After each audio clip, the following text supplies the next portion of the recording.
21h à Yaoundé, mesdames, messieurs, bonsoir. C'est un plaisir immense de vous retrouver pour votre Ouro Africa, programme panafricain exclusivement dédié aux problématiques et thématiques qui concernent le développement et même l'émergence du continent qui nous est cher. Et ce soir, nous allons questionner une problématique qui a trait à l'aide au développement. On va interroger son impact sur les pays africains.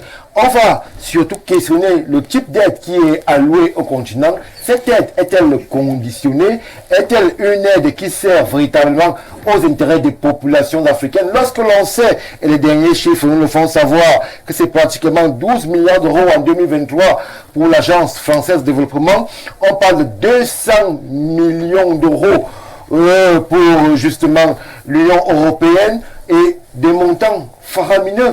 Autres sont avancés lorsque l'on interroge particulièrement le partenaire chinois. Est-ce que l'aide qui est allouée au continent africain est une aide qui permet véritablement le développement de ce continent-là? Est-ce qu'elle atteint les objectifs? C'est une question principale. Lorsque l'on sait justement que c'est pour justement atteindre des objectifs de santé, des objectifs d'éducation, des objectifs de bien-être qu'elle est souvent allouée aux pays africains. Est-ce qu'elle atteint ces objectifs-là? La question reste et s'inscrit en majeur ce soir sur votre programme Ouro Africa. 1h30 d'échange sur les questions panafricaines. Mesdames, messieurs, voilà le menu qui nous interpelle. Je souffle en régie et je vous reviens tout de suite après.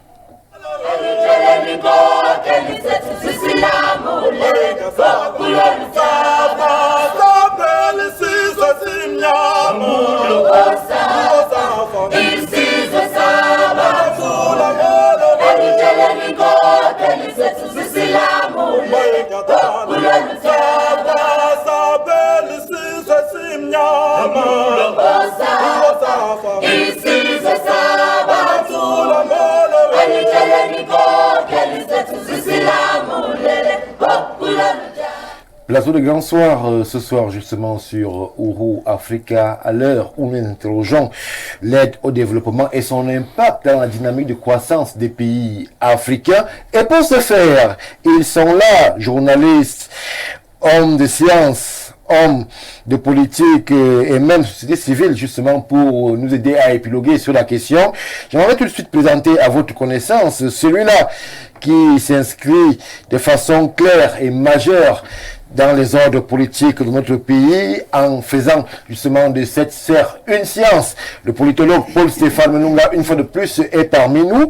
Nous lui disons bonsoir et surtout bienvenue sur Ouro Africa. Bonsoir Stéphane Barga, bonsoir à tous les téléspectateurs et internautes de Ouro Africa. C'est toujours un plaisir d'être convié à cette émission. Paul-Stéphane Manunga, comme de coutume, la minute va se rétrécir, 45 secondes. Exactement. Je vais simplement dire que je suis un peu surpris quand même de cette situation qui perdure au Cameroun. Cette situation où on passe le temps, où on continue de priver les Camerounais de l'électricité. Oui. Parce que dans le DSE, on nous a vanté certains barrages. Et jusqu'à aujourd'hui, on a les mêmes problèmes, alors qu'on est même déjà passé à la stratégie nationale de développement. Peut-être ceux qui nous gouvernent ne se rendent pas compte qu'en fait, ce sont les citoyens lambda qui payent le prix. Parce que le coiffeur vit de cette électricité, la maman qui a la machine au quartier vit de cette électricité. Quand elle sort le matin, elle sait qu'elle va travailler 3 000, elle va faire un bénéfice de 2 000 et c'est à base de ces 2 000 qu'elle va sauter le riz. Les impôts ne savent pas qu'on a coupé la lumière pendant 3 jours. À la fin du mois, ils vont venir vous demander de payer l'impôt. Le bailleur ne sait pas que le coiffeur n'a pas travaillé, il veut son argent à la fin du mois. Donc vous voyez que quand on analyse ça dans tous les sens, c'est le citoyen qui paye l'impôt qui souffre, alors qu'il a payé l'impôt pour qu'on ait des barrages. Donc, j'espère que le président de la République, parce que moi je m'adresse maintenant au président parce que j'ai fini par comprendre qu'il est le seul à pouvoir résoudre un problème au Cameroun. Je ne considère plus ses ministres. Donc j'espère que le président de la République est en train de me suivre et va véritablement taper la main sur la table parce que ça devient un peu trop. Ça devient un peu trop. On n'en peut plus parce que on a serré les ceintures. Aujourd'hui, on se rend compte qu'il n'y a même plus de trou pour qu'on puisse continuer à serrer les ceintures pendant que nos dirigeants, eux, ils portent les bretelles. Donc vraiment, Monsieur le Président, nous, on ne peut plus serrer la ceinture parce qu'il n'y a même plus d'espace pour qu'on puisse ajouter des nouveaux trous au niveau de nos reins. Merci Paul Stéphane Monunga. Je l'ai dit, vous êtes un des politologues les plus brillants, ceux qui justement s'inscrivent en lettres d'or lorsque l'on évoque cette science sur justement le territoire camerounais. Vous êtes de façon permanente avec nous sur Ouro Africa. Merci encore pour la présence. Je m'en vais vers mon extrême gauche présenter un confrère qui nous fait l'amitié de sa présence sur Ouro Africa. Vous en avez convenance de son visage de façon plus ou moins récurrente sur Info TV. Simon Messengue, vous êtes journaliste, directeur de publication. Bonsoir et bienvenue. Bonsoir Stéphane Baga, bonsoir également à nos millions de téléspectateurs. Un bonsoir particulier évidemment à ceux de nos frères et sœurs qui nous suivent actuellement. Merci de m'avoir convié à votre émission. Même exercice, 45 secondes, une actualité qui aurait attiré votre attention? Peut-être pas une actualité. En fait, je suis un peu, et justement j'allais vous demander cette faveur pour sensibiliser les uns et les autres sur la qualité de nos débats aujourd'hui au Cameroun. Je pense que surtout les débats du dimanche. C'est le journaliste qui parle. Oui, les débats du dimanche sont devenus essentiellement nocifs, inaudibles pour les téléspectateurs parce que c'est parfois des rings de boxe, c'est des débats à forte coloration et à forte coloration d'intrigues et de débats interpersonnels. Oui. Pourtant, le débat social dans un pays aide aux populations à mieux comprendre les problèmes qu'ils rencontrent chaque jour, à avoir des esquisses de solutions, au même titre que l'ordre gouvernant qui, à travers des explications et autres des propositions qu'on fait, peuvent réajuster une ou deux choses. Mais là, chaque dimanche, on est servi par une espèce de théâtre d'une chaîne à une autre qui a, à mon sens, fait froid au dos.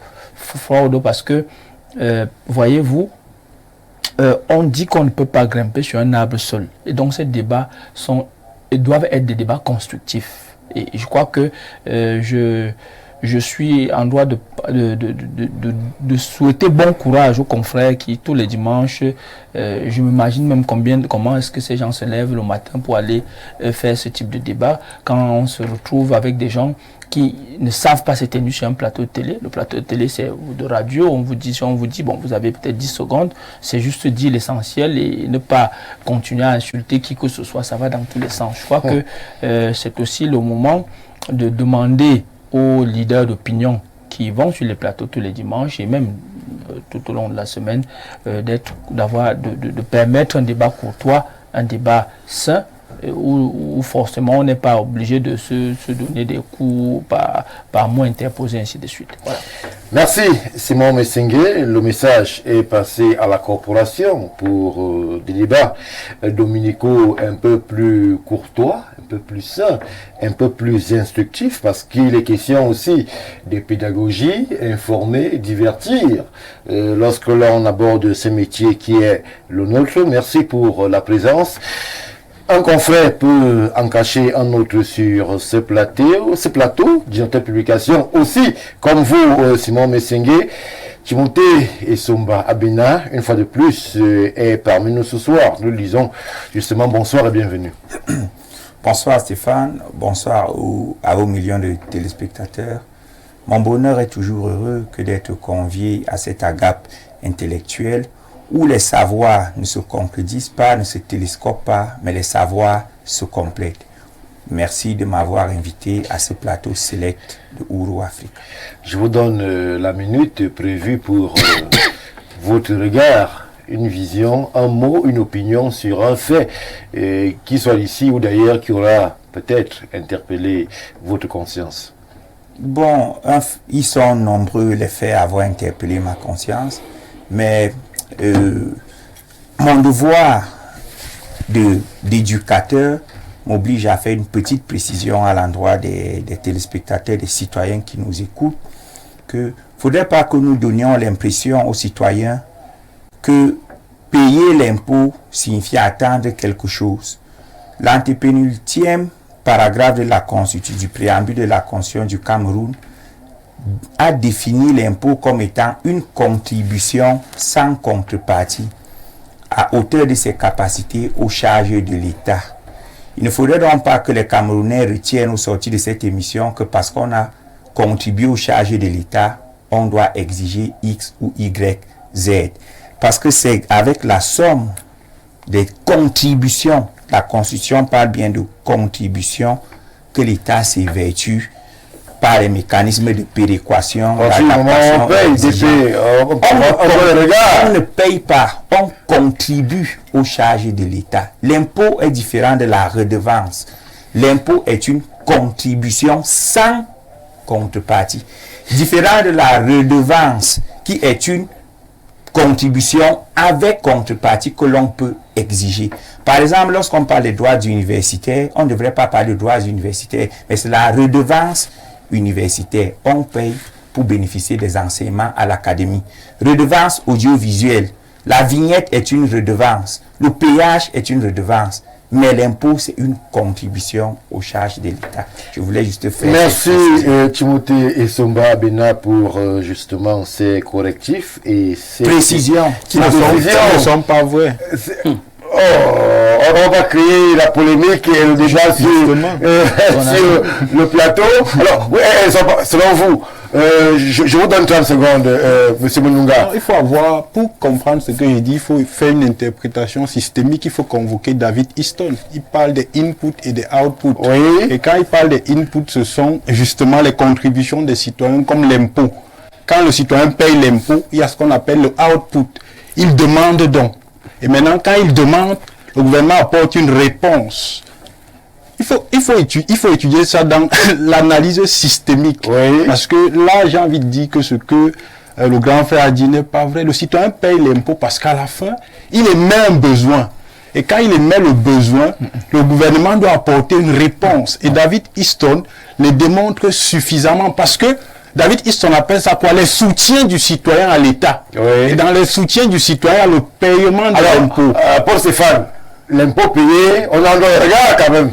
Peut-être pas un droit de regard, mais on a le droit justement parce qu'on a payé l'impôt de poser des doléances au gouvernement. Parce que quand vous étudiez même les dynamiques de l'Occident avec Norbert Elias, si vous dites que le principal revenu justement d'un État, c'est son impôt. Oui. Et c'est à base de l'impôt justement que le citoyen a le devoir, ou j'ai envie de dire, est obligé de dire à l'État que j'ai besoin d'eau. Parce que si le citoyen ne paye pas l'impôt, il ne peut pas demander à l'État que j'ai besoin de l'eau, j'ai besoin de l'électricité, parce que l'État va prendre l'argent. On va pas faire ce débat.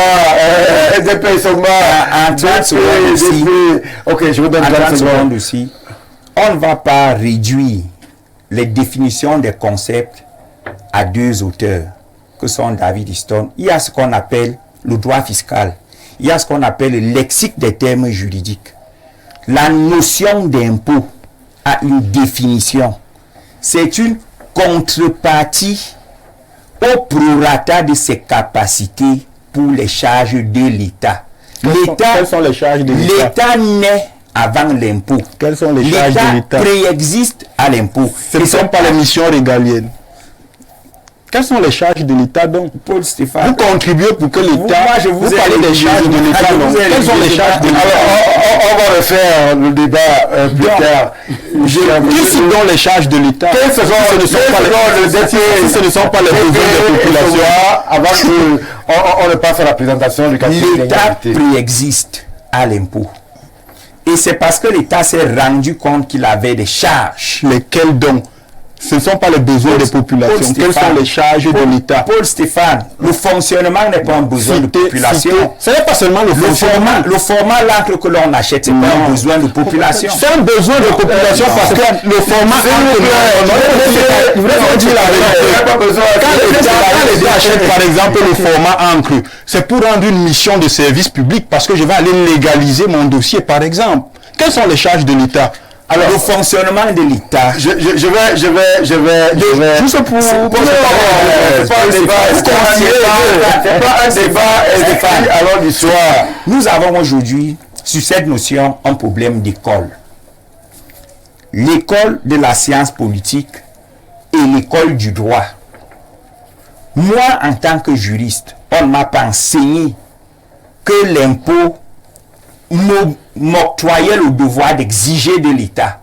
Nous contribuons, nous tous ici, pour les obsèques, pour des cérémonies familiales. Est-ce que le fait pour vous d'avoir contribué 100 000 pour le mariage de votre frère vous donne le droit d'exiger de boire du vin à son mariage? C'est une contribution. Merci. Voilà comment il faut comprendre la notion qui est différente de la notion de redevance. Par contre, la redevance audiovisuelle, il faut expliquer. La redevance audiovisuelle me fonde à exiger que partout où je me trouve au Cameroun, j'ai accès aux radios, à la radio ou à la télé de l'État. Je paye pour ça. Merci. On ne va pas faire le débat sur cet aspect de la vie publique au Cameroun. On va plutôt profiter de ces secondes qui nous sont octroyées pour justement présenter notre quatrième et dernier invité qui nous vient tout droit de la société civile. Lui, il voudrait une autre vision par rapport au continent africain. Jean-Moïse Mbok, pour ne pas le présenter, est parmi nous. Une fois de plus ce soir, nous lui disons justement bonsoir, mais surtout bienvenue sur le plateau. Bonsoir Stéphane et bonsoir à mes co-discutants. J'ai eu envie de sauter dans le sujet. Non, on va pas sur le sujet, mais je veux plutôt vous employer vos 45 secondes comme pour votre mot. Comme nous sommes dans la logique du respect du temps de parole de l'autre, c'est pour ça que je me suis tue. Je vais rapidement commencer par les condoléances au peuple du Grand Nord, suite aux différents décès qu'il y a eu avec des inondations. Présenter les condoléances à ces différentes familles. Chaque année, c'est le même rituel. Les gens, Moïse, on a l'impression que chaque année, c'est la même chose. C'est à dessein. C'est à dessein que je présente les condoléances. Ceux qui ont des oreilles pour comprendre vont comprendre. Ça n'a pas de sens qu'on appelle la pluie, on souhaite que la pluie arrive, on l'attend, et quand elle arrive, elle fait toujours des victimes. Il y a un problème quelque part. J'en parle justement pour dénoncer, pour dire attention, jusqu'à quand ça va continuer comme ça, de voir des gouverneurs, de voir des préfets, des sous-préfets faire des sorties pour dire oh oui, cette fois il y a eu 5 morts, il y a eu 4 morts finales. Un mort, c'est un mort de trop dans ce genre de contexte. Condoléances à la famille du révérend pasteur Makembe, du côté de Douala, qui a été inhumé le week-end dernier.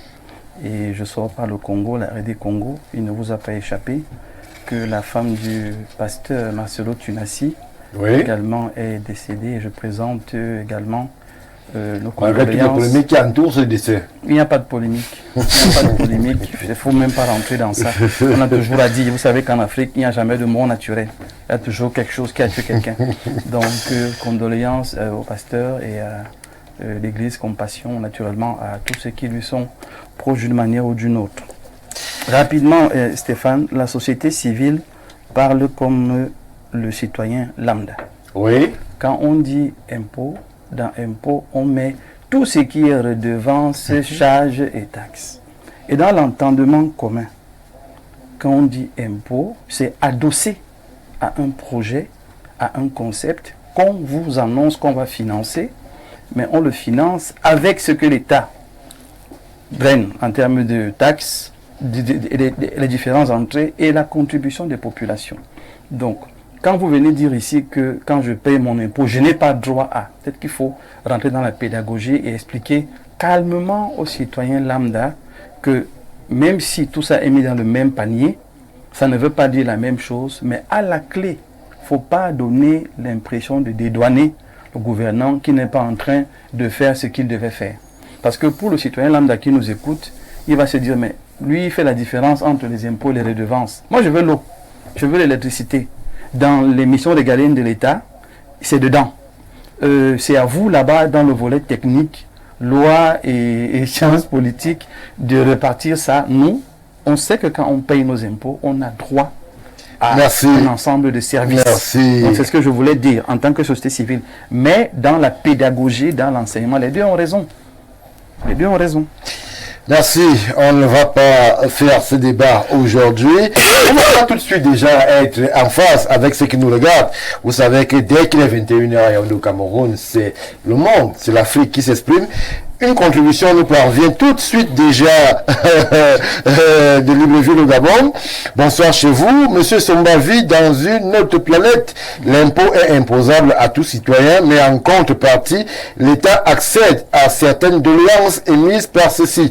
C'est monsieur Décalé, Monsieur Georges, depuis Nzem. J'espère que je prononce bien. Nzerayon à Libreville, c'est au Gabon. On va prendre une autre contribution rapide qui nous parvient. Bonsoir Stéphane. Ton ami DP Somba vient avec une affirmation dont il ne tient ni les tenants ni les aboutissants et dont on ne voit même pas la portée par rapport à la fenêtre que vous lui avez offerte, si vous voulez. C'est monsieur Zigli qui a réagi.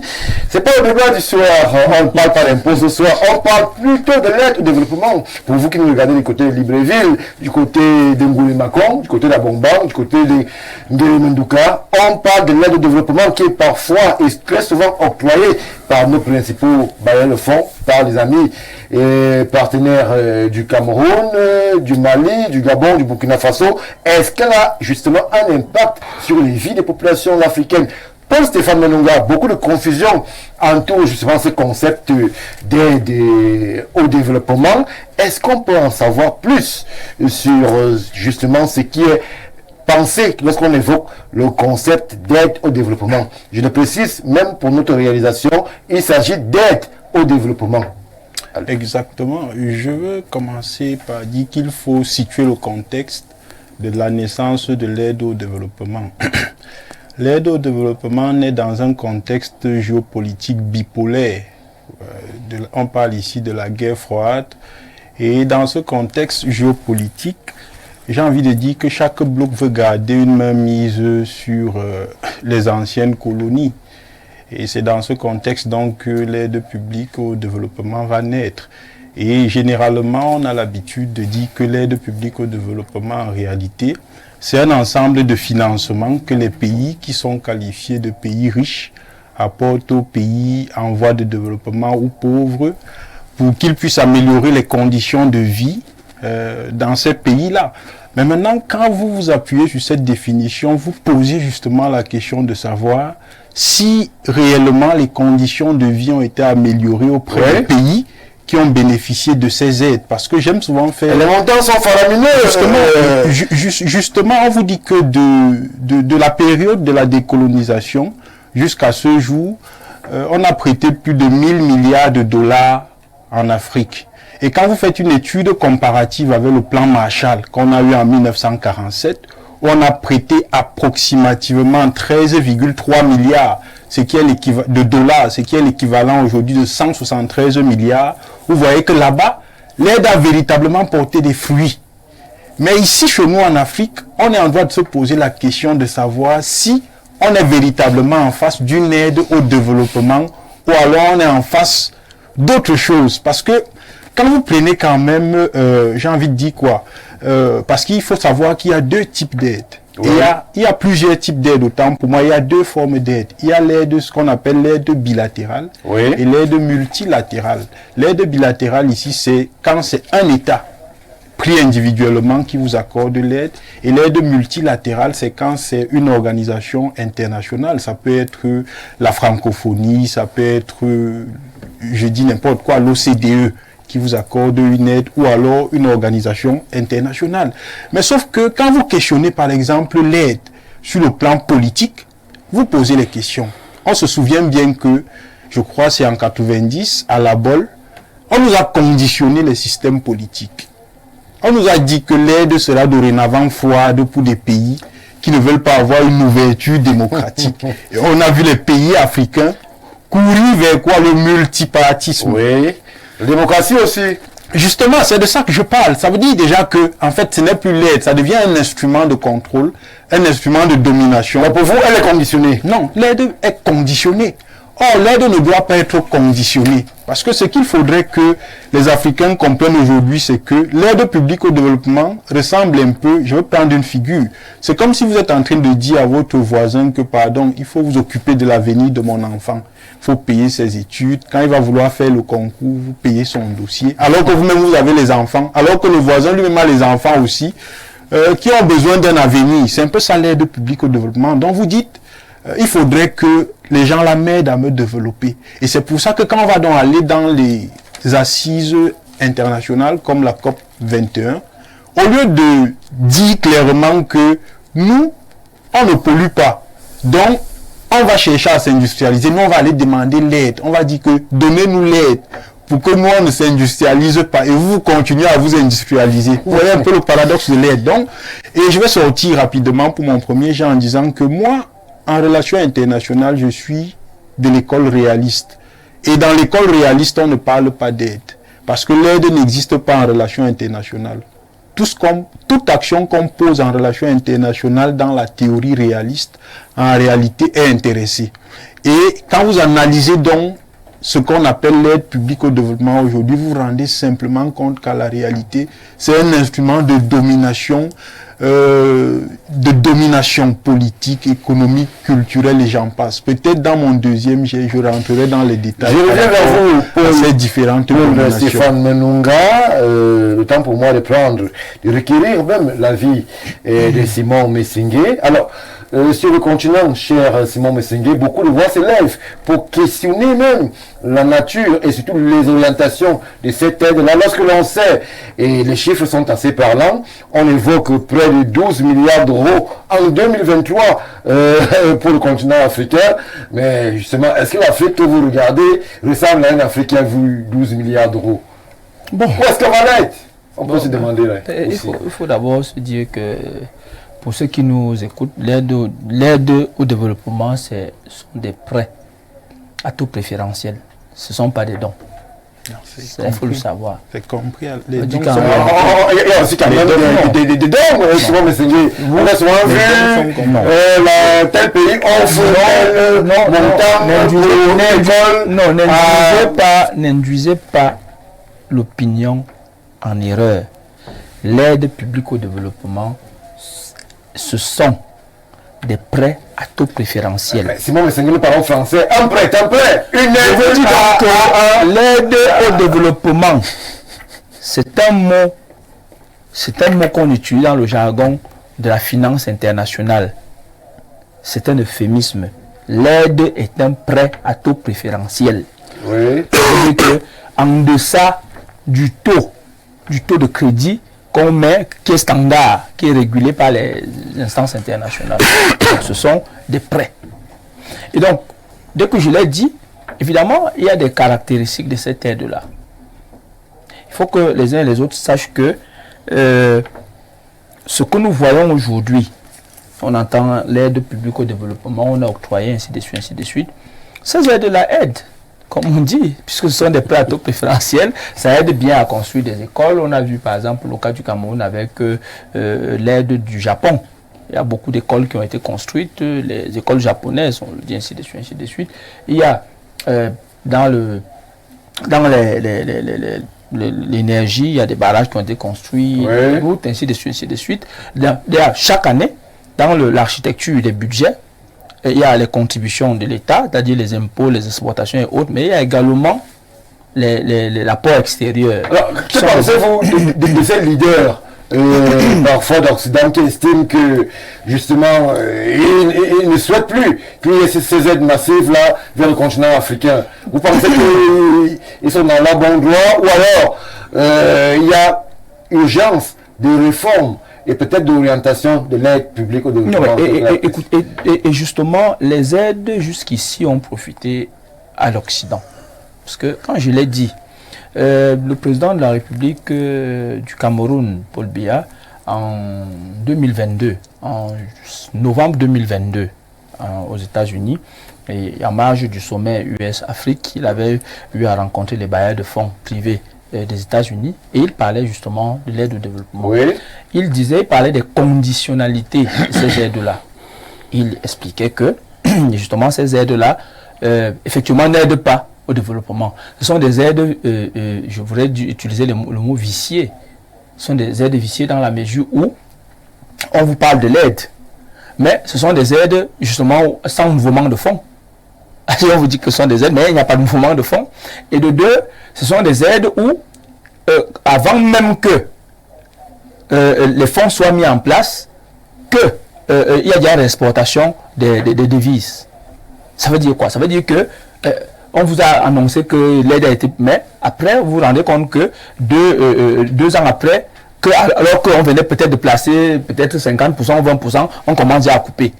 Et ce sont des taux parfois de 110, 100, 115% en fonction ils appellent ça comment, les agences de notation. On vous dit si vous êtes B+, alors votre taux de ceci et ainsi de suite, ainsi de suite. Donc, à un moment donné, et de deux même, ils vont même plus loin. C'est-à-dire que quand on vous donne ces aides-là, parfois vous mettez en hypothèque vos ressources. Et le président de la République du Cameroun le disait aux États-Unis. Et il disait que donc, et si ces aides-là en réalité n'aident pas, et justement les dirigeants sont confrontés à un problème. Vous voyez aujourd'hui quand je vous dis maintenant que c'est une aide, c'est un plateau, vous dites que non, ce sont des dons. Parce que justement, et ils le savent, les dirigeants le savent, ceux qui donnent ces aides-là le savent, mais parfois, l'opinion est parfois, ou du moins, je pose une question simple. On a tous vu des écoles japonaises dans nos villages, dans nos contrées. Vous dites que ce sont ce sont des prêts. Et justement, le Cameroun rembourse. Oui. Vous êtes sûr de ce que vous dites?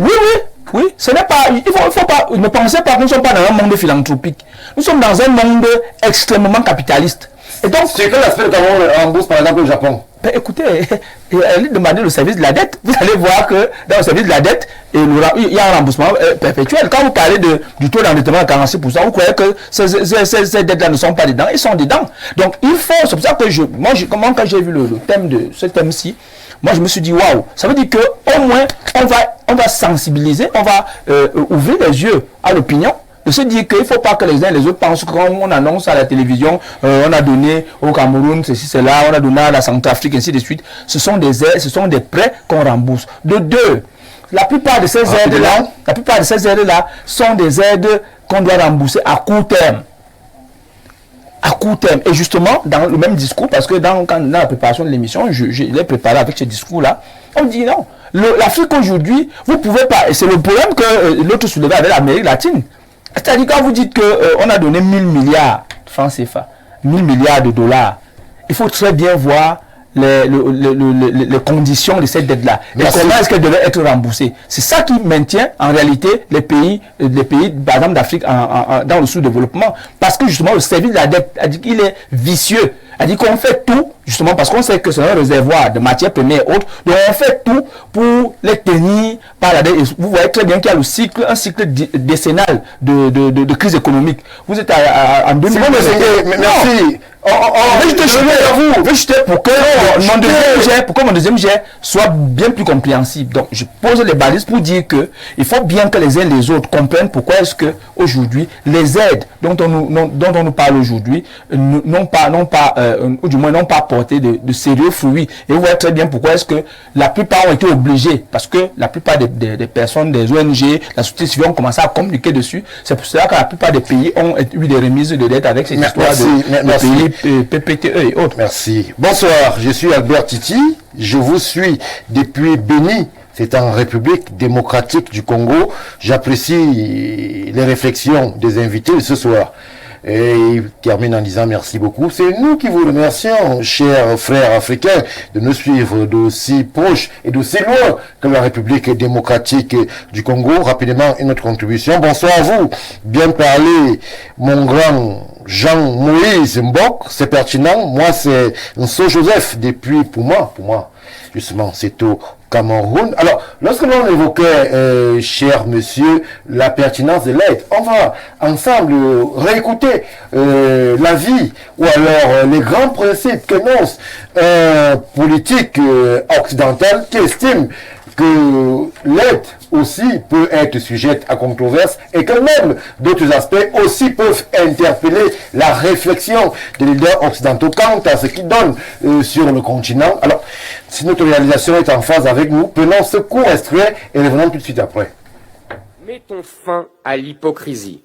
Cette fois, c'est la bonne. La France-Afrique peut tirer sa révérence. Le côté pile, on le connaît. Les États africains vont pouvoir profiter d'une pleine et entière liberté. Et après tout, s'ils ont envie de parler russe et chinois, ainsi soit-il. Mais réjouissons-nous, il y a un côté face. Fini les milliards de dettes effacées en échange de rien pour se donner bonne conscience. Fini les opérations militaires de dernière minute où l'on verse le sang français pour venir en aide à des États ingrats qui n'y voient qu'une preuve d'impérialisme. Fini la tolérance pour tous ces pays qui nous envoient leurs chômeurs, leurs délinquants et leurs mineurs isolés mais ne récupèrent jamais leurs clandestins en nous refusant les indispensables et ces papiers consulaires.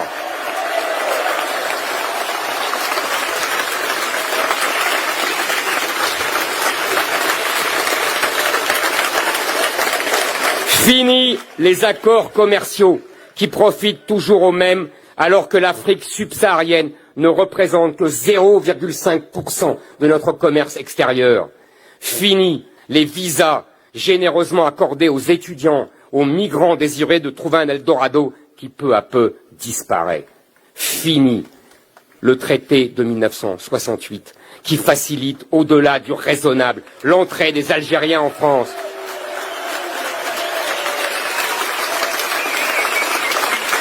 Ce traité qui permettrait, en cas de crise en Algérie, à des millions d'entre eux, et je pèse mes mots, à des millions d'entre eux, de venir très facilement dans notre pays.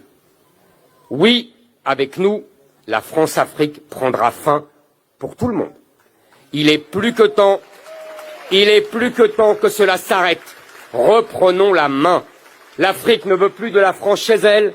Très bien. Nous ne voulons plus de l'Afrique chez nous.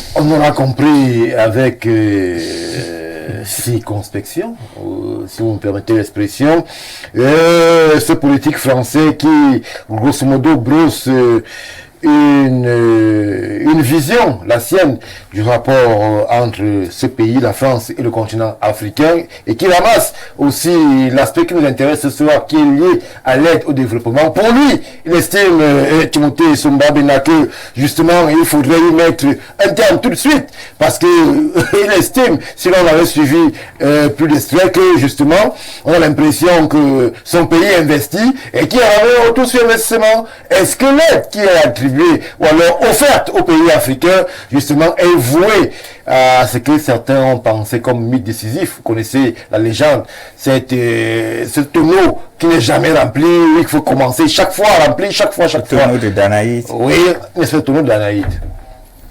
Stéphane Barga, j'aimerais d'abord rapidement m'excuser auprès des téléspectateurs qui pendant 2 semaines m'ont vu sous un autre visage. J'aimerais leur dire que les panélistes qui viennent sur les plateaux ne sont pas des robots, nous sommes des hommes. Nous avons des sensibilités, nous avons des passions, des émotions, et qui devaient comprendre que parfois, nous pouvons sortir de nos gonds et être discourtois. Mais je ne voudrais pas qu'ils retiennent de moi cette image-là d'un homme qui est belliqueux. Allons-y, Je l'ai dit, et je l'ai dit avant parce que là je serais un peu belliqueux, mais avec les mots, pour dire que autant dans le journalisme, autant dans la finance, autant dans la science, il y a des bouffons, autant dans la politique, il y a des bouffons. Maintenant, il faut proprement être un bon bouffon pour penser qu'un pays comme la France, 5e réserve d'or du monde, sans avoir une seule mine d'or, peut vivre sans l'Afrique. Vous comprenez, mon cher Stéphane? Lorsque quelqu'un se lève, un illuminé se lève pour raconter de telles inepties en public, on a envie de lui demander... Mais il est pourtant applaudi. Et le public à qui il s'adresse semble trouver son compte lorsqu'il s'exprime. Je voudrais pas qu'on revienne de façon ramassée sur le discours d'Éric Zemmour. Je précise qu'à ce moment, il est en période de campagne. Moi, je voudrais qu'on retienne un peu de l'aspect qui concerne l'aide, qui lui, en tant que candidat à la présidence, souhaiterait tout de suite rompu et coupé, qu'il n'y ait plus d'aide pour que justement chacun se débrouille. Pourquoi l'Occident aide l'Afrique subsaharienne? Parce qu'ils nous ont appauvris. Ils ont vidé l'Afrique. Vidage, permettez-moi l'expression, vidage en ressources humaines, l'esclavage. Pillage des ressources minières qui continuent, minières, pétrolifères, aurifères et autres. Ils ne nous aident pas. Ils essayent, et il a dit, de se faire bonne conscience. Et il faudrait le dire à haute voix, sans que l'on pense qu'on veut stigmatiser un pays de l'Occident. De tels discours ne peuvent émaner que de ceux qui ont décidé de faire tabula rasa de l'histoire du monde, de l'histoire des rapports entre l'Afrique et l'Occident. Alors, pourquoi on n'aide pas la Roumanie avec ses gitanes qui peuplent les rues de France? Parce qu'on n'a rien pris là-bas. Il suffit de dire aux Roumains sortir, ils vont sortir. Pourquoi on vient aider l'Afrique? Parce qu'ils nous doivent. Ce discours devrait être un discours africain et non un discours d'un politique français. Mais vous avez bien fait de dire qu'il vaut mieux ne même pas parler de lui. D'ailleurs, il ne va pas, il n'ira nulle part. Il fait son boucan, c'est tout. Avec une poignée d'individus qui se disent que la France peut tenir. Quand vous voyez le déploiement de la France en Afrique, vous comprenez qu'elle a besoin de l'Afrique. Mais moi, je vais inverser la question. Oui. L'Afrique peut-elle se développer sans l'IPD, sans l'aide publique au développement? Moi, je dis oui. Mais la clé, c'est la... Ça lui a été dit, il y a l'appel de 50 ans, avec les pères fondateurs. La clé, c'est la bonne gouvernance. Moi, je ne peux pas accepter d'être assisté pendant 50 ans. Vous questionnez l'impact de l'aide publique au développement sur la... Mais où est l'impact? L'impact, c'est zéro. Mais monsieur le Seigneur dit qu'il y a des écoles dans nos villages, oui. Il y a des hôpitaux et tout. Stéphane, revenons au libellé. Vous ne dites pas aide publique au développement, où sont les réalisations? Elles sont là. Vous parlez des congrès là. Mais c'est un gouffre à sous, le palais des congrès rapporte combien? Donc tout ce qu'on a trouvé de demander à la Chine, c'était de nous construire notre palais. Le palais des Verts, le palais de l'Assemblée nationale, que la Chine est en train de construire dans le cadre de l'aide publique au développement à l'heure actuelle, va rapporter quoi au Cameroun? Mais c'est un investissement... vous êtes jeune fonctionnaire. Vous êtes jeune fonctionnaire et vous commencez avec les investissements de souveraineté. Vous devez commencer avec les investissements de pérennité, les investissements de rentabilité. C'est lorsque vous êtes déjà financièrement stable que vous versez dans les investissements de souveraineté. Quand vous êtes jeune fonctionnaire, vous prenez votre rappel, vous achetez un terrain, vous faites la fondation. Après, vous allez manger quoi? Voilà le problème. Ça fait 50 ans que nous sommes sous assistance.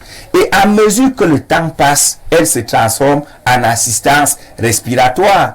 Parce que cette aide aujourd'hui est devenue un outil de suivi. C'est comme si sans cette aide, nos États ne vont pas fonctionner. Mais il faut avoir le courage de rompre. Le courage de dire de cette aide, nous n'en voulons plus. Surtout qu'elle est hyper conditionnée. Dès que vous ne faites pas ce que les États-Unis veulent, ils suspendent l'aide militaire. Ils suspendent l'aide alimentaire. Ils vous font sortir de l'AGOA. Ils vous font sortir de l'OMC. Mais vous restez là. Mais vous restez là. Dites à vos populations que de cette aide, nous n'en voulons plus. Proposez un plan de développement fiable qui va obliger tout le monde à serrer encore la ceinture. Moi, je pense que même comme les trous de la ceinture de Stéphane sont finis, on peut encore forcer en perçant de nouveaux trous. Mais soyons cohérents envers nous-mêmes. Le palais des congrès rapporte quoi? Le palais des sports nous rapporte quoi? L'Assemblée nationale qu'on construit va nous rapporter quoi? Rien. Ce sont juste des infrastructures qui nous permettent de demeurer éternels assistés. Aucun pays au monde ne s'est développé sous l'assistanat. Tous les pays au monde qui se sont développés, c'est les pays qui ont accepté souffrir et se sont inscrits en rupture avec l'aide au développement. Ces pays d'Occident aujourd'hui qui nous donnent l'impression qu'ils nous aident, ils nous ont pillés. Et même aujourd'hui, on peut tout bloquer. Si on bloque l'or aujourd'hui, comme le Mali a chassé la République française, que devient la France? L'équipe nationale de France qui évolue à l'euro joue avec 15 noirs. Je ne dis pas 15 Africains, parce qu'il y a les Africains blancs. Mais elle joue avec 15 noirs, c'est-à-dire l'Afrique subsaharienne. Si ces 15 noirs ne sont pas là, la France peut faire quoi à l'euro? Rien du tout. Mais il faut que les Africains prennent conscience. Et le dit n'est pas fait du racisme ou du sentiment anti-français. C'est une réalité. Nous devons sortir de cette logique qui voudrait qu'on ait toujours peur de s'inscrire en rupture. Il est temps pour l'Afrique de penser un développement interne. Si je prends le cas de la sous-région, le Cameroun est le plus grand marché de la sous-région. Mais on va se développer comment lorsqu'on donne l'agrément à quelqu'un pour exporter le poisson et qui devient le leader poissonnier de la sous-région avec les importations. Où sont les étangs? Où sont les bateaux de pêche? Comment un pays comme le Cameroun, avec l'un des plus grands réseaux hydrographiques du monde, importe du poisson? Merci. Alors qu'on pouvait produire du poisson, le manger nous-mêmes avant de songer à l'exporter. Il faut penser un développement endogène. C'est ce que la Chine fait, c'est ce que l'Inde fait, c'est ce que toutes les grandes puissances font, c'est ce que la Russie fait. Regardez comment la Russie se comporte étant sous sanction. Elle carbure parce qu'elle tient les autres. Donc, l'indépendance va aussi de pair avec la fin de l'aide. Moi, je fais partie de ceux qui militent pour la fin de cette aide, qui nous maintient comme une camisole. Merci Timothée et Somba. Jean-Moïse Mbok, alors la question reste la même. L'aide, oui, mais pour quelle orientation, pour quelle fin? On voit M. Messengue qui nous révèle sur ce plateau que cette aide s'assimile à des prêts, mais on nous la présente comme aide, justement, les mots ont sens. Aujourd'hui, l'on se souvient de l'exemple namibien où justement l'aide était sur condition. Accepter l'homosexualité, accepter ceci, accepter cela, sinon il n'y a pas d'aide, au cas où il y a refus. Donc, est-ce que l'aide qui est présentée et brandie comme justement un segment de coopération entre le continent africain et ses partenaires n'est pas une aide, que dis-je, parfois empoisonnée? Je vais d'abord entrer sur le populisme de M. Zemmour pour dire que si le général Lecointre le saisit avec ses mains, il va les triper. Parce que le général a rappelé que d'ici 30 ans, il faudra que la France revienne coloniser l'Afrique parce qu'ils n'auront plus rien du tout. Donc dire que que la France n'a pas besoin de l'Afrique, ce n'est que du populisme. Dans notre thématique, moi je veux revenir dans l'histoire parce qu'il faut bien comprendre la ruse qui s'est opérée pour qu'on parle d'aide aujourd'hui. Le 10 janvier 1949, le président Harry Truman, à qui on attribue la paternité en fait du mot aide, du principe de l'aide au sortir de la Deuxième Guerre mondiale, met sur la table le principe de l'aide. mais c'est l'aide à la reconstruction. Ce n'est pas l'aide à la construction. C'est l'aide à la reconstruction d'une Europe qui a quand même connu les affres de la guerre. Donc, à partir de là, l'aide est pour les pays qui existent déjà, qui ont déjà des infrastructures, qui ont déjà une histoire, et on vient juste, si vous voulez, réfectionner. Oui. On ne vient pas construire, on vient réfectionner. Et puis après, viennent les indépendances, pour donc que, quand je dis le colon, c'est eux tous. Pour qu'ils ne partent pas, il faut trouver un mot gentil, un mot qui n'est pas colon. Et le mot qui est facilement trouvé, c'est aide. Parce que les aides dans l'Afrique commencent... Est-ce que vous inscrivez sur le logiciel de M. Messengue qui estime, et avec beaucoup de force d'argument, que ce n'est pas de l'aide, c'est des prêts? Mais j'arrive à ça. À partir de 1960, puisqu'il faut rester en Afrique avec les indépendances, on parle donc de l'aide. Mais dans cette aide au développement, qu'est-ce qu'on met? Ils ne nous consultent pas. Ils décident du modèle de développement que nous devons avoir. Et je rejoins M. Messengue parce qu'on ne parle pas simplement du principe de l'aide, mais on parle de la réalité de l'aide. La réalité de l'aide est que c'est uniquement des prêts, pas toujours des taux préférentiels. Hein. C'est des prêts, parfois à des taux que vous n'imaginez même pas. Et je l'explique. Pourquoi? L'aide au développement a principalement 4 branches. La première aide, c'est l'aide technique. Quand vous acceptez l'aide, on vous dit que vous travaillez avec nos techniciens, sans un coût. Sans un coût. Le deuxième volet, c'est l'aide logistique. Le matériel qu'il vous faut, c'est pour ça que quand on fait le palais des sports, tout vient de la Chine. Parce que ça rentre dans les négociations de l'aide. C'est que l'aide logistique, tout va nous venir de la Chine, même les ampoules. L'aide méthodologique, c'est-à-dire qu'ils prennent les experts qui vont venir faire les études pour vous, c'est vous qui payez, et qui vont vous dire comment vous allez faire, quelle est la durée, quel est le machin. C'est ce que je rejoins Simon. C'est-à-dire que c'est des prêts, ce n'est jamais des dons. Parce que toutes ces expertises sont payées. Et puis maintenant, pour décaisser, il y a encore un autre processus, comme à la banque, où il faut remplir telles conditions, il faut mettre telle garantie pour pouvoir à la clé bénéficier, entre guillemets, de cette aide. Et puis, il vous amène la deuxième supercherie qui est les services autour du marché local.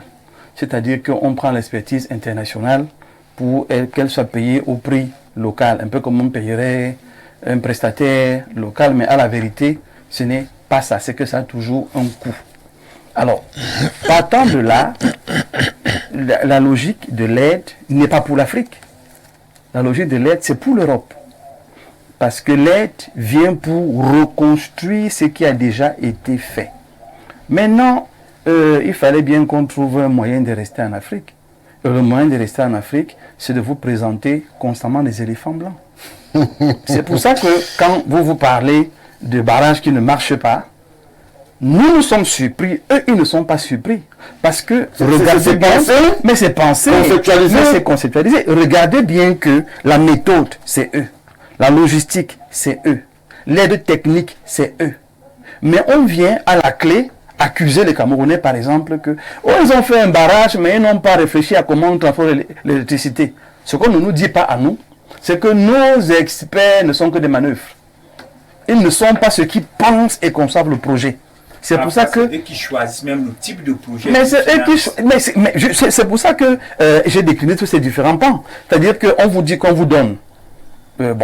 Dans les échanges, vous vous plaignez que vraiment nos écoles sont vétustes, les bancs sont compliqués, les salles de classe c'est en terre battue, ça n'a pas de sens. Ok, on va vous construire des écoles. Oui. Mais ça coûte ceci.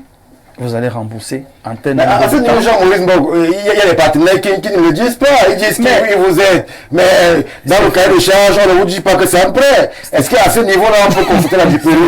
C'est un prêt, Stéphane. Non, il y a quand même des contrats, des accords qui sont signés. On n'a jamais, concernant le cas japonais, je peux me tromper. Je mets des gros guillemets. On n'a pas dit, concernant les écoles japonaises, que c'était un prêt. Stéphane. Dans mon village, à Macron, par exemple, il y a une belle école japonaise. On n'a pas dit ce côté-là que c'était un prêt. Stéphane, On a mis la plaque don japonais. Est-ce qu'on est là pour vous expliquer ces détails? Le gouvernement qui est l'interface veut que les enfants aient de meilleures écoles. Ouais. Le gouvernement qui est l'interface a pensé à construire ces écoles. On vient simplement vous dire que si on tient compte de vos moyens, vous allez faire ça dans 10 ans. Non, on peut vous faire ça maintenant. Et le maintenant qu'on vous fait ça là, c'est à un taux préférentiel. Mais quand vous allez voir à la clé, c'est pour ça qu'on parle tout le temps d'avenants. Que ne soyons pas naïfs. Le but est simplement de détruire nos leaders qui eux-mêmes, parce qu'ils ont signé ces aides-là, sont très souvent surpris de se rendre compte que voilà ce qu'on a planifié, voilà ce qu'on a organisé, voilà ce qu'on a structuré, mais à la clé, il y a un souci. Revenons au palais des sports. Oui. On a eu un problème d'électricité, quelques lampes qui manquaient. Et nous, naïvement, on dit au directeur, il faut des lampes et tout. Et lui aussi, dans une envie de satisfaire ses clients, il appelle ses techniciens pour leur dire il faut des lampes. Et on constate une discussion entre les deux. On sent qu'il y a un problème. Je dis aux autres, sortons. Je ne vais pas embarrasser le grand frère. Quand on sort, et il ressort vraiment furieux. C'est-à-dire qu'il est fâché parce que les ampoules viennent de Chine. Et c'est dans le magasin, au palais des sports. C'est le Chinois qui a la clé. Donc c'est le Chinois qui doit sortir les lampes. Et il n'est pas là. Donc voilà tout un directeur qui est embêté par un détail. Pour lui c'est un détail et c'est que ces techniciens sont censés le faire. Mais sur la réalité, ce n'est pas ça. C'est pour dire que l'aide en Afrique est venue dans l'esprit de la colonisation. Et dans cet esprit, il ne fallait pas le dire violemment comme ça. Les relations internationales, on sait bien que ce n'est pas la philanthropie, c'est les intérêts. Mais on ne le dit pas de manière violente. Mais non, non, je n'embarrasse pas le partenaire chinois, c'est de bonne guerre. Si vous négociez mal, mais c'est à leur avantage. Ou alors, pour être gentil, si vous n'avez pas le choix, parce que parfois, nos gouvernements, je ne parle pas que du Cameroun, hein, pratiquement tous les pays en Afrique, n'ont pas le choix. Ils ont pris des engagements auprès des populations. Ils doivent au moins faire des choses. Là, voilà quelqu'un qui vient en vous présentant un don, mais à la clé, ce n'est pas un don. Vous le payez soit en remboursant des traites, soit en leur accordant des facilités qui devraient être tournées en impôts, mais qui ne payent pas parce qu'ils vous ont fait un prêt à la clé, c'est payant. Ce qui veut donc dire que moi je suis un peu embêté par les Africains parce que nous continuons d'être naïfs. Et quand on voit quelque part écrit don, on jubile que quand on entend les montants qui sont sortis, on dit que l'Afrique a bénéficié. Non, quand on sort 1 milliard, combien partent pour l'aide technique? Ça rentre chez leurs techniciens. Combien part pour l'aide logistique? Ça rentre chez leurs entrepreneurs qui fabriquent leurs produits.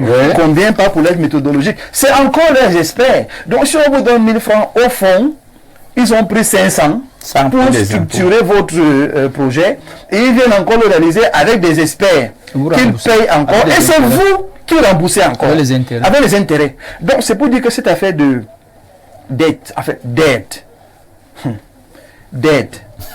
au développement, c'est une belle supercherie. Et il faut aujourd'hui que les gouvernants apprennent à s'adosser sur les populations, parce que s'ils ne s'adossent pas sur les populations pour qu'il y ait une communication de manière à pouvoir les protéger, on va toujours penser que quand on dit que le FMI a libéré 100 milliards aux finances, moi qui suis prestataire et qui est dans la liste de la dette intérieure, j'ai l'impression que le ministre Motazier a ça dans son tiroir et que je vais courir, pourtant parfois ce n'est que c'est des documents qu'il faudra encore formaliser avec le temps. Donc, il y a 2 séquences. La première séquence, l'aide pensée pour reconstruire l'Europe après la Deuxième Guerre mondiale. Et puis, il y a la deuxième séquence qui est la suite de la colonisation avec des pratiques, mais de haut banditisme. Puisqu'on vous promet de l'argent, vous n'avez pas cet argent. Merci. Nos gouvernants, parfois, sont obligés de prendre de l'argent, même dans nos propres caisses, pour pouvoir faire des travaux. Je sors avec l'axe lourd. Tout le temps, on accuse le gouvernement. Une axe qui fait 12 ans. Vraiment, ça n'a pas de sens. Les mêmes Chinois qui sont censés être les partenaires de l'État viennent devant la télé nationale dire que en fait, l'affaire s'est traînée parce que les 15% de l'État ne sont pas arrivés. Stéphane, à la réalité, c'est que leur décaissement ne suivait pas.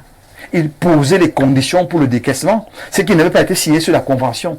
Et nos gouvernants ne disent pas ça. Ils laissent les gens sur le plateau les injurier, dire comment ils sont feignants, comment ils sont idiots. Pourtant, leurs partenaires ne sont pas sérieux. Merci. Il faut qu'ils apprennent aussi à dire la vérité à ces gens-là. Merci. Bonsoir, monsieur le journaliste. Connaissez-vous un seul continent qui s'est développé grâce aux aides? Un pays continent comme l'Europe a quelle richesse naturelle pour qu'il ait un continent plus riche. Vraiment. Comme l'Afrique, à quand le sommet Afrique-Chine, Afrique-Russie, Afrique-USA, Afrique-Europe, comment ces pays peuvent organiser des sommets pour soi-disant nous aider alors que même les pays prennent également illégalement nos richesses avec la complicité de nos dirigeants assoiffés de pouvoir? L'Afrique n'a pas besoin d'aide pour son développement, mais l'Afrique a juste besoin de la volonté politique de ses dirigeants. Distingué conseiller Korigan Ngankil depuis le Congo, Brazzaville. Merci pour la contribution. Prenons celle-ci. Bonsoir, monsieur Mbaga. Félicitations à ton panel et à monsieur Somba et les autres, car le débat de ce soir est patriotique. Merci, merci à vous. Prenons cette réflexion. Mes chers analystes, aucune aide ne vient d'ailleurs pour l'Afrique. Que des pays qui viennent juste assombrir les Africains. Il est temps qu'on revienne à notre réalité. Reformons notre système éducatif. Arrêtons d'embrasser tout. Merci, cher Noko, pour la contribution. Prenons celle-ci rapidement. Bonsoir le panel. L'aide des Occidentaux accordée aux Africains n'est qu'une supercherie. Quand l'aide vient, elle repart à travers les valises diplomatiques. C'est un partage par manière indifférée. Merci à vous, cher monsieur Fouda. Bonsoir, le monsieur a raison. Le sous-préfet de bonne macaque. Peut-être. C'est à moi qui s'adresse. Il s'agit réellement du sous-préfet, Jean Boulevard. Vous allez vous assurer. C'est mon papa qui l'était. Ah, d'accord. Merci, cher monsieur. Alors, Paul Stéphane Menunga, arrêtons d'abord là. Vous savez, le message sur Ouro Africa, à un moment, on ne ferait que ça. Alors, lorsque, par exemple, vous retrouvez la posture d'un chef d'État comme le président Museveni l'Ouganda, où justement on lui impose l'homosexualité, et sinon il serait viré de telle aide, de tel processus de financement, et qu'il s'obstine, et que la population ougandaise peut-être commence à lui en vouloir. Où est-ce que le politique, ou alors le leader africain devrait se situer?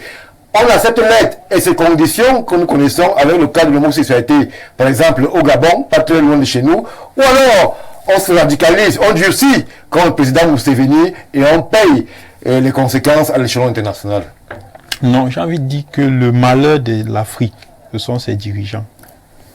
Ça, il faut commencer par le dire, parce que les problèmes de l'Afrique ont véritablement commencé avec la naissance de l'OUA, où il y avait des maximalistes comme Nkrumah, même Oumyobé, même si on ne le dit pas souvent parce qu'il a été chassé du RDA, du Rassemblement démocratique africain, où les maximalistes voulaient justement qu'on n'en arrive pas à cette situation d'aide publique au développement.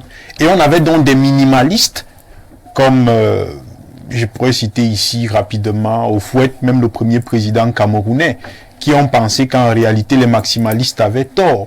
Et l'échec donc de la création de cette institution a fait qu'on se retrouve avec des micro-États, parce que pour résoudre la question d'aide publique au développement, en réalité, il faut un projet panafricain. Oui. C'est la solution. Tant qu'on va continuer à fonctionner en micro-État, on va continuer à nous proposer des choses qui ne vont pas toujours nous arranger. Quand je parle d'un projet de développement panafricain, c'est quoi? C'est un marché commun, une monnaie commune, des réserves communes. Oui. Ça va faire qu'on ne va plus aller prendre une aide en France qui ne correspond pas forcément à nos réalités. Parce que dans l'aide publique au développement, on vous impose parfois des projets de développement qui sont en déphasage avec vos réalités. Voilà. Et ce qu'on ne comprend pas dans l'aide publique au développement, c'est en réalité une continuité de la colonisation. On rentre là dans le néocolonialisme. Quand on vous donne l'aide publique au développement, vous allez vous rendre compte que c'est pour faire tourner l'industrie occidentale. Parce que vous ne vous rendez peut-être pas compte. Les gens se sont plaints quand on considère le stade olympique que même les pavés viennent de l'Italie. Parce que l'industrie là doit fonctionner. Mais c'est signé. Justement, signé ça. Ça doit fonctionner. Ça devient donc quoi? On cherche donc des nouveaux marchés où on va écouler ce qui est accumulé chez nous. Les gens se sont dit que il n'y a pas les maçons pour fabriquer ce qu'on a importé de l'Italie là pour fabriquer le stade olympique. Mais ils ne savaient pas que c'était inclus dans l'aide que tout le matériel doit venir de l'Italie. Ça veut dire que toutes les devises rentrent en Italie. Les ingénieurs doivent venir de l'Italie. Toutes les devises rentrent. À la fin, vous n'avez bénéficié de rien. Vous avez même ajouté votre argent et il n'y a même pas eu un transfert de technologie. Oui. Donc vous vous rendez donc compte qu'à la réalité, on doit sortir de... Je n'ai pas envie d'être grossier, j'aurais dit ce machin. On doit sortir de cette histoire qu'on appelle l'aide publique au développement, parce que l'aide publique au développement ne pourra jamais développer l'Afrique.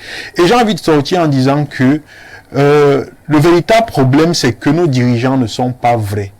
Je vous mets à défi, aucun Africain sérieux ne peut accepter que son dirigeant aille signer une aide en contrepartie de l'homosexualité. Je dis aucun Africain sérieux. Je dis, demandez à n'importe quel Africain, il va vous dire, on peut faire souffrir et continuer à misérer s'il faut aller signer une aide où on va nous imposer l'homosexualité. C'est parce qu'ils ne disent pas la vérité, souvent à leur population. Ils vont s'encombrer, ils vont signer des choses. Qu'est-ce qu'on fait? Moi, voici où on me propose 40 milliards et je sais qu'il n'y a pas de stade, il n'y a pas de route, il n'y a pas de pont dans mon pays. Je m'appelle Museveni. L'Ouganda, que pèse-t-il? Mais on me dit, voilà, 40 milliards. Bretton Woods, FMI et autres, c'est sur la table.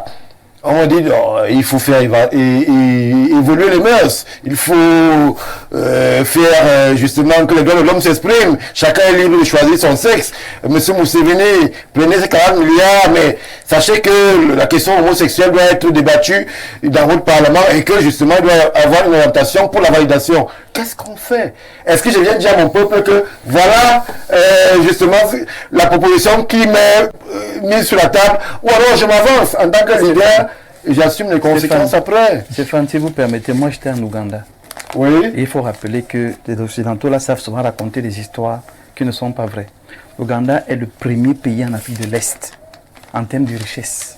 Museveni a dit non à cette histoire-là. Il n'a même pas discuté. Il s'est coupé de toutes ces sanctions. Ce qu'il a fait, il a rassemblé toute l'Afrique de l'Est jusqu'au Congo. Et c'est devenu leur marché qui leur a permis de se développer. Et bizarrement, puisque les Français sont partout, Total est là-bas, on a découvert un très grand gisement de pétrole. Et c'est les mêmes Français qui ont commencé à dire non, bon, on peut enlever cette clause-là du moment où Total va gagner le marché. Voilà comment il a géré. On a laissé le sujet, les Français ont gagné le marché. Merci. Paul Stéphane, vous avez chuté? Oui, je vais simplement dire qu'on a toujours un choix. Contrairement à ce qu'on veut faire croire, on a toujours un choix. Et j'aime prendre l'exemple de mon modèle en politique, où Mnyaba avait le choix de trahir le Cameroun ou de mourir en héros.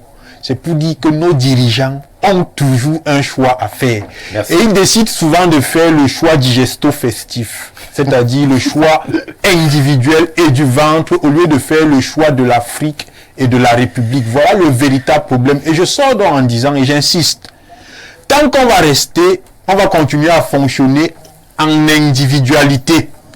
On va rester dans les mêmes problèmes. La solution de l'Afrique aujourd'hui réside dans son unité.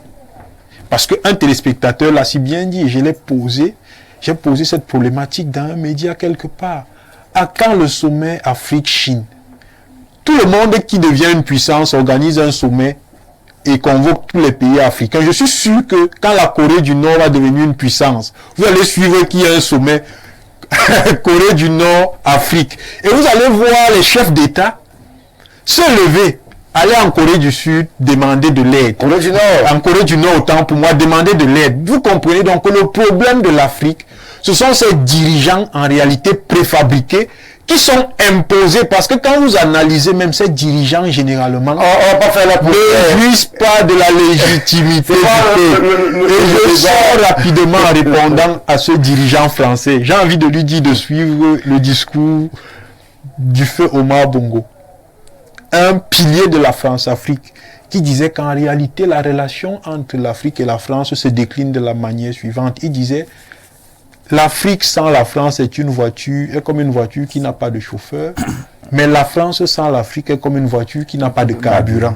Merci. Entre ne pas avoir un chauffeur et ne pas avoir de carburant, qu'est-ce que vous choisissez? C'est la question qu'on va poser à notre spectateur, autant qu'ils nous disent ceci. Monsieur Messengue, que ce soit l'aide comme dans ou près, le problème du Cameroun se situe au niveau de l'utilisation et ce qu'on en fait. Éric Zemmour, né en Algérie et naturalisé français, qui se veut plus français que les Dupont.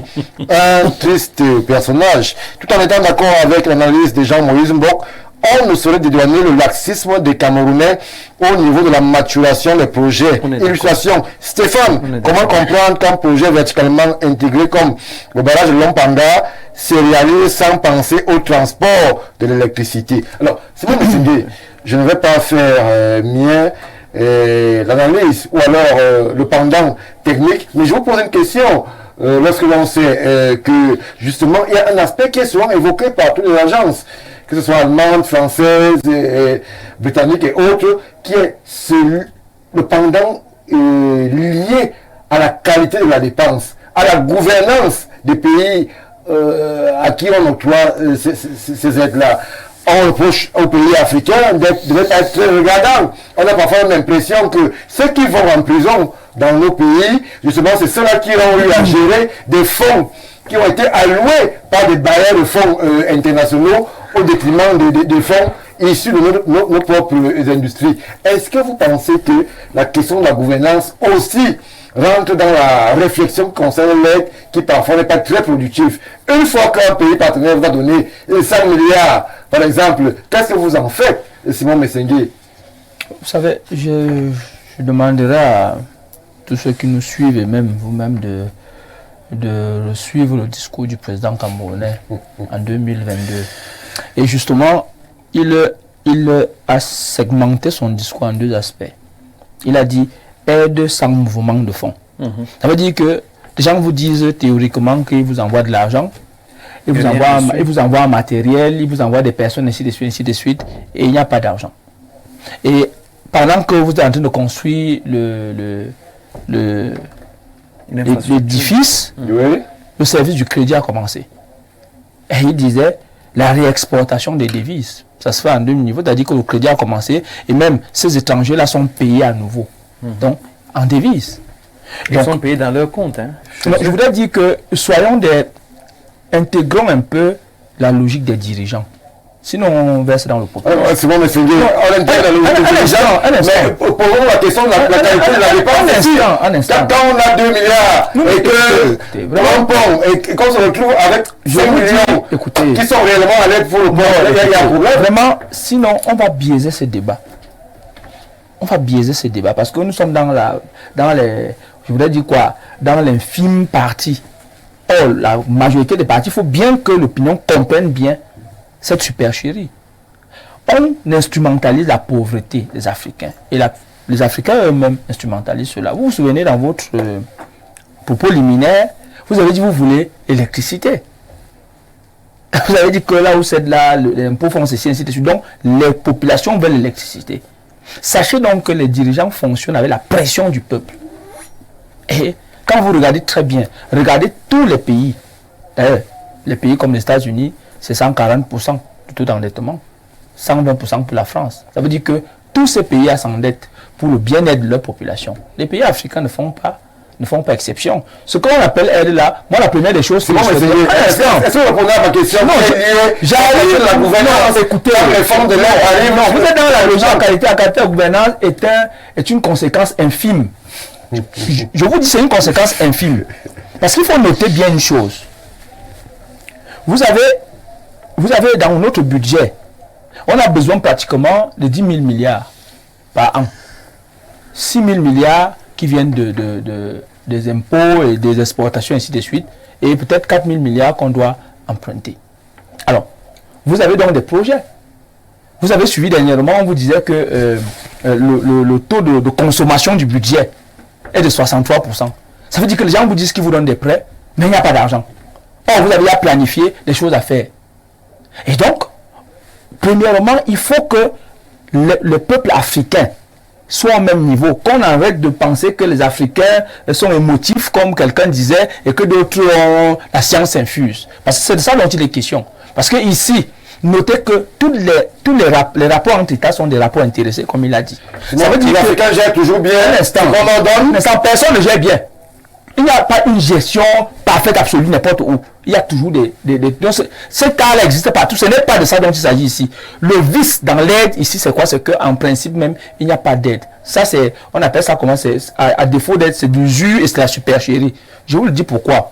Quelqu'un vous dit, parce que ces aides-là sont comment dire, imposées sur les ressources des États. Je prends un cas de figure. Vous avez suivi, vous l'appelez comment, Éric Zemmour, qui était un humoriste avant, dire ici que bon, les milliards de dettes.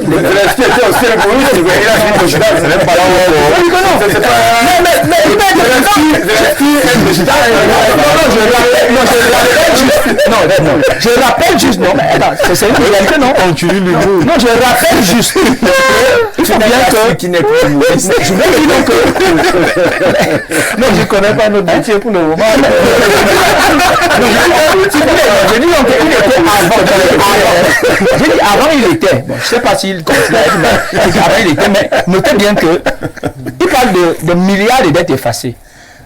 Il faut bien que, si moi j'avais été à ce meeting, je lui aurais demandé, faisons le point sur les accords spéciaux qui ont privé les pays africains de leur sous-sol et de leur sol. Et il y avait ces accords spéciaux spécifiaient même parfois que si un pays africain veut exploiter un gisement de son sous-sol, il doit s'adresser préférentiellement, non, d'abord obligatoirement à la France. À la France. Et si la France n'est pas intéressée, c'est là où on donne à d'autres. Là, on donne à d'autres. Alors, il parle de 1000 milliards.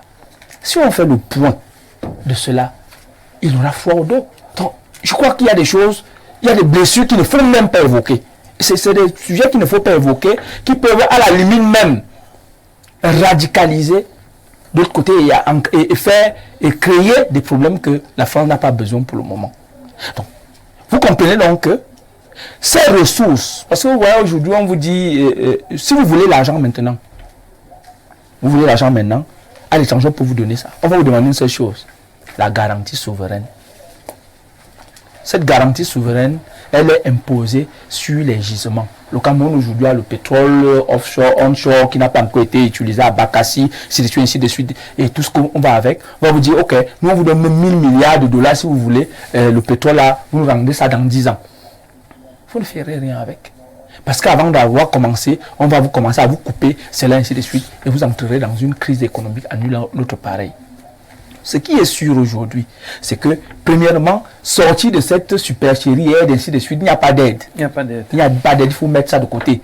De deux, ceux qui veulent traiter avec nous, et là je fais bien les propos du président, il disait, il faut des aides à long terme. Vous donnez 1000 milliards de dollars. Vous pouvez pas donner ça sur 10 ans. Donnez-nous ça sur une génération, ça veut dire 50, 60 ans. Ça permet qu'on prenne le temps de mettre en place de véritables projets qui sont salvateurs pour nos populations. Mais qu'on ne soit pas en train de nous dire qu'on vous a donné l'argent et on nous impose des gens, on a besoin du transfert de technologie. Qu'on vient nous dire que pour fabriquer un stade, ainsi de suite, il faut qu'on vienne avec tout et après, on va d'abord gérer pendant 5 ans, ainsi de suite, on va vous former et on ne vous forme même pas. Mais ce que les gens oublient, c'est que comme les Africains veulent le beurre et l'argent du beurre, ils disent que vraiment, on n'a pas d'eau, on n'a pas d'électricité, regardez les routes, comment elles sont, ainsi de suite, ainsi de suite. Cette pression, je parle encore de Cameroun, vous savez comment, pendant une dizaine d'années, on a fait pression au gouvernement camerounais pour organiser, pour avoir les stades, pour avoir ceci, ainsi de suite, pour avoir... C'est plus de 1000 milliards. Et justement, ces gens écoutent parce qu'ils font les sondages. Contrairement à ce que nous, on ne fait pas, eux, ils le font. Les agents de renseignement et autres. Attendez, bonjour, ma question. Je vais vous retirer la parole. Puisque vous voulez un exemple parfait de ce qui a pu hérisser les partenaires. On dit 1000 milliards pour un stade. Non, écoutez. Écoutez. Je fais le stade. Non, vous ne pouvez pas me poser une question piégée comme ça. Non, écoutez, pour faire les stades, les 7 stades, on a mis en place 1000 milliards de francs CFA. Dites-moi un peu, un seul instant, 1000 milliards de francs CFA. Vous voulez l'eau, parce que l'eau est plus indispensable, mais vous avez poussé votre propre pays à avoir des stades, parce que au Gabon il y a des stades, au Congo il y a des stades. Voilà aujourd'hui, quand on a un stade, non, écoutez, vous parlez de quoi? Écoutez, le Cameroun après 2018, le Cameroun avant était peut-être 32e. Il n'a même pas de stade. Après, le Cameroun est quitté 32e à 4e sur le plan africain. Cela nous a rapporté quoi? Alors, quand vous voulez critiquer les présidents, dites-vous bien une chose. Apprenez à dire aux populations de faire confiance à leurs dirigeants. Parce que si vous ne le faites pas, et que vous les mettez chaque fois sous pression, évidemment, ils peuvent être dans le logique de prendre des décisions que vous pouvez regretter après. Donc, cette aide-là, justement, se base justement sur la pression des populations qui sont parfois orientées vers des choses qui ne tiennent pas la Timothée Somba, une lettre, 50 ans, 60 ans, comme le préconise M. Musengue, mais c'est quand même un continent qui est censé être le plus riche. Comment comprendre cette dichotomie-là en termes ne sais pas lancer la question. Allez-y. On ne peut pas nous dire que c'est la population qui a mis la pression sur les dirigeants pour organiser la CAN. Je suis dépassé. Les gens sont allés chercher le CAN. Ils sont venus nous dire, en nous brandissant uniquement ce que ça allait nous rapporter. Au finish, on a organisé cette CAN avec très beau stade qui ne nous a rien rapporté, mais qui nous a ruinés. On nous a dit qu'avec les beaux stades, on allait jouer au football. Et aujourd'hui, on sait ce qui se passe avec le football.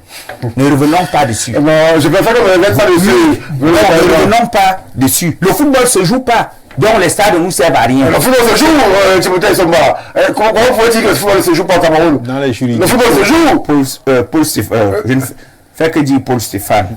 Moi, je viens d'assister au match de la Coupe du Cameroun. Le football se joue au Cameroun. Interpol qui se joue au centre de la FECAFOOT à Oudja. Parce qu'il y a des bisbilles entre l'ONIES et la FECAFOOT. C'est pour dire que on a donc conçu des stades sans assainir le milieu du football. Ce qui pose un problème de cadrage économique et de cadrage stratégique. Quel est le cadrage? L'aide au développement, peut-être, mais moi je reste ferme sur ma position. Elle ne nous sert à rien, elle nous appauvrit davantage. Parce qu'elle nous donne l'illusion que tout va bien. Lorsque nous faisons de mauvais choix stratégiques, à quoi c'est l'argent dans la main d'un insensé? À rien. Vous ne pouvez pas avoir pour choix stratégique, excusez-moi de revenir dessus, de construire, de réhabiliter la résidence du président du Conseil économique et social à 2 milliards. Qu'est-ce que la résidence du Conseil économique et social peut rapporter à l'économie? On a vu un document circuler, jusqu'ici n'a pas été démenti. On a même vu le document, l'appel d'offres publié dans Cameroun Tribune. Il a été publié, donc c'était pas un fake news. On a donc une flopée de projets comme ça. On ne peut pas, pour gérer l'électricité, créer 3 sociétés. Vous avez EDC, vous avez Eneo, vous avez Sonatrel. Est-ce que c'est le bailleur de fonds qui nous ont demandé de créer 3 sociétés? Pourquoi on ne démantèle pas comme tel? Ça veut dire qu'on est capable de dire non lorsque ça ne nous arrange pas. Si on a dit oui, c'est parce que ça arrangeait certains. Mais est-ce que ça arrange tout le monde? Ça n'arrange pas tout le monde. Donc il faut opérer des choix importants. On parle de la recherche. Les ODD demandent aux États de consentir 1% de leur budget à la recherche. Aucun pays africain n'a 0,01% pour la recherche. Lui, le Japon nous donne des écoles, mais nous sommes encore patrons de notre système éducatif. Que faisons-nous des écoles conçues par les Japonais? C'est pour réciter les livres conçus, imprimés ailleurs. Quel est le système éducatif camerounais basé sur les valeurs locales, ancestrales camerounaises? C'est comme ça que l'on se développe. Vous pouvez me donner 10 000, Stéphane, pour m'aider. Mais je sais comment je dois utiliser les 10 000. Vous pouvez même venir avec l'assistance technique, méthodologique et tout. Mais une fois que vous m'avez donné l'infrastructure, je peux la transformer en autre chose de plus important. Donc, le problème, c'est que moi, je ne veux pas faire le procès des dirigeants. Oui. Ce n'est pas le lieu. Vous avez dit aussi la question de la gouvernance, comme Simon Messenger. Non, justement, je ne les lude pas. Ils font ce qu'ils peuvent. Mais est-ce que ce qu'ils peuvent est suffisant? Je dis, on peut faire mieux. On peut faire même beaucoup mieux. Je peux prendre des exemples comme ça à l'appel. Oui. Des mauvais choix stratégiques. Regardez notre style vestimentaire. Où est Sikam? Aujourd'hui, la FIFA va implémenter une longue chaîne de valeur de production de coton où les maillots seront produits en Afrique de l'Ouest, Bénin, Burkina Faso et autres. Mais il fut une époque où le Cameroun était dans le top 10 des producteurs de coton. On n'est pas dans ce projet parce qu'on a tué notre production de coton. Sikam est tombé. Regardez les véhicules de fonction. Un sous-préfet gagne formellement maxi 300 000 par mois. Mais il roule dans un fortune de 40 millions. C'est un bon choix stratégique. Et les gens ne s'inspirent même pas de la présidence de la République. Les véhicules de fonction à la présidence de la République, c'est les Toyota Corolla, les Yaris. Mais regardez les véhicules de fonction dans les ministères. C'est les TX, les VX. Ça veut dire qu'ils ne suivent même pas la logique du chef de l'État, qui est un homme sobre. Merci, Timothée Somba. Il y a des gens, moi on va me taper dessus, mais je vais toujours citer la CNPS en exemple. Regardez ce qui se passe à la CNPS. C'est une gestion en apparence saine, sous réserve d'une enquête interne qui va nous démentir. On peut bien faire les choses au Cameroun. Mais est-ce que c'est ce que nous voulons tous? Merci. Tant que nous ne sommes pas d'accord sur ce que nous voulons tous, on va passer le temps à rejeter la faute sur l'Occident, sur les... Il nous reste 3 minutes, Timothée. Merci. Sur l'Occident. Bref, c'est juste pour dire que on ne peut pas déresponsabiliser les choix stratégiques de nos gouvernants. Ils font ce qu'ils peuvent, mais ils peuvent faire mieux. Et nous exigeons qu'ils fassent mieux. Merci. Ils peuvent faire mieux, Jean-Maurice Mbok.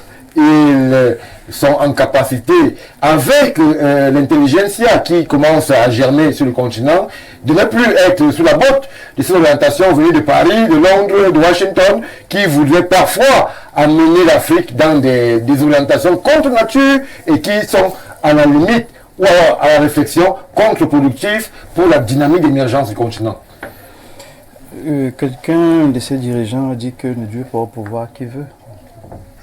Mais qui peut. Pour moi, ce que j'ai retenu, c'est qu'il est capable de faire des choses autrement. Et il ne faut pas qu'on s'arrête au discours, il faut qu'on passe aux actes. Nous sommes dans un contexte aujourd'hui où si nos dirigeants qui s'accrochent au pouvoir ne font rien de manière conséquente, c'est tout un continent qui met en difficulté. Oui. Parce que pendant que les autres s'organisent dans une sorte de projection, dans 10, 15, 20, 30 ans, les ODD là, c'est 2030. Tous les autres s'organisent pour rentrer en 2030 avec quelque chose de concret. Nous, on a Olembe, qui est dans la broussaire aujourd'hui. Avec les écailles de Pangolin. Bon, on a Japoma, qui connaît les mêmes difficultés. Pourtant, effectivement, c'est déjà là. On ne peut pas pleurer sur du lait versé. Il faut trouver des solutions. Qu'est-ce qu'on fait d'Olembe? Qu'est-ce qu'on fait de Japoma? Là, c'est concret. Même s'ils nous ont frappé, comme on dit au quartier, c'est déjà chez nous. On fait quoi? Ça, c'est bien. Je reviens à ce que Simon disait sur le discours du chef de l'État, qui a touché un autre pan aux États-Unis, qui a parlé d'une autre industrie locale qu'on doit densifier, qu'on doit aménager. Il faut aujourd'hui que nos dirigeants aient le cran de dire je reste au pouvoir, je suis un dictateur, mais un dictateur dans les deux sens. J'impose la bonne logique et la refonte des conventions à l'étranger et je m'impose chez moi. Quand vous vous imposez chez vous et que les jeunes ont des emplois et qu'on voit quand même à nous prouver, la Libye de Kadhafi, même si les gens parlent comme ils veulent parler, on voit quand même qu'il y a un changement sur le terrain. Je vous dis encore, je prends le cas de l'Ouganda, j'ai été sidéré. Parce que vous arrivez en Ouganda, d'abord ils ont leur monnaie. À côté de leur monnaie, ils produisent pratiquement tout chez eux. Museveni ne tourne pas à ce niveau-là. On produit pratiquement tout en Ouganda. Oui. Je traverse, je vais en Iran, qui a subi l'embargo. Mais pendant qu'ils ont subi l'embargo, au lieu de pleurer comme les Africains pleurent et accuser les Blancs, crient sur tous les toits, ils ont réfléchi à l'industrialisation. Aujourd'hui, les mêmes Américains s'approvisionnent en Iran. Les Français s'approvisionnent en Iran. Parce que chacun, et je crois que c'est Stéphane qui le disait, chacun, on a toujours le choix. On a toujours le temps, la possibilité d'opérer de bons choix. Pourquoi on a Polytech? On est toujours en train de pleurer sur transfert de technologie. C'est quoi? On a Polytech. Pourquoi? Je pense seulement Polytech. On a beaucoup d'autres écoles qui sont capables de commencer quelque chose en termes d'industrialisation locale. Ce que nous consommons là, félicitations aux entreprises qui le font déjà, qui produisent ici. Mais on peut mieux faire. Donc aujourd'hui, notre problème, ce n'est pas les Blancs. Notre problème, ce n'est pas les Occidentaux. Ce sont nos dirigeants qui sont au pouvoir, qui ont fait des annonces, qui ont promis qu'ils vont aider l'Afrique. Et c'est vers eux que nous nous tournons pour dire que nous ne sommes plus des enfants. Fini de nous raconter que les Blancs nous ont floués, ils nous ont trompés. Oui, c'est vrai. Mais si le chef d'État camerounais a pu revoir les accords militaires, ça veut dire qu'il peut revoir tous les autres accords. Et ce n'est que ce que nous demandons aujourd'hui. Merci Jean-Moïse Mbok. Bonsoir Stéphane Lara. Les voitures de fonction de la présidence sont quoi? Les Yaris? Le type, si il vit au Cameroun, il vit au Cameroun, on va essayer d'en savoir plus. Alors, il y a plusieurs types de Yaris. Bon Stéphane, 30 secondes, le mot de conclusion par rapport à la problématique. 30 secondes. Non, je veux simplement dire que le problème de l'Afrique en réalité, ce sont les dirigeants africains. Parce que l'Occident est dans une dynamique des relations internationales. Ce n'est pas l'Église. Les relations internationales, ce n'est pas l'Église. Si tu n'es pas intelligent, on te dame le pion. Et alors, si on a des dirigeants qui ne sont pas là pour travailler pour les Africains, on va continuer de subir. C'est pour ça que j'interpelle la société civile, les partis politiques, parce qu'ils sont chargés aussi de la pédagogie politique, et même les médias, de faire le travail de socialisation. Parce que quand le peuple est éduqué, il connaît le leader qu'il doit choisir, il connaît le leader qu'il lui faut. 30 secondes, Simon Messenger. Oui, 30 secondes, je voudrais émettre quelques propositions pour sortir. En 30 secondes, ça ne va pas être possible. Oui, c'est-à-dire que les peuples qui nous écoutent doivent apprendre à soutenir leurs dirigeants de 1. De 2, les dirigeants eux-mêmes doivent mettre en place des marchés financiers africains, parce que l'Afrique en a besoin. Les dirigeants doivent sous-traiter non pas les prêts à court terme, mais les prêts à long terme. Ce sont ces prêts-là qui font le développement. Et de 4, il faut que les pays africains accélèrent la zone de libre-échange continentale. C'est celle-là qui pourra nous mettre à l'abri d'un certain nombre de chantages. Merci, merci. Timothée Somba, 30 secondes, mot de la fin, les aides. Il faut que l'Afrique investisse dans la recherche. C'est la recherche qui développe les nations. Merci. C'est la même chose, il faut qu'on développe la recherche. Et la recherche qu'on développe, ça va commencer par revoir le système éducatif de l'Afrique. Il faut que l'Afrique investisse dans la recherche qui développe les nations. C'est par cette belle chute que nous mettons un terme à cette édition de votre programme Ouro Africa. Merci à vous d'avoir réagi abondamment depuis le Gabon, depuis Congo-Brazzaville, depuis Cotonou au Bénin. Merci à tous ceux qui nous ont regardés, forcément parfois sans réagir. C'est aussi ça, Ouro Africa, un espace d'interaction, toujours pour les causes continentales, les causes africaines. Mesdames, Messieurs, retrouvons-nous lundi prochain, lorsque ce sera 21h à Yaoundé, au Cameroun. Nous sommes sur Info TV, canal SAT 317, pour tous ceux qui nous accompagnent. Bien le bonsoir.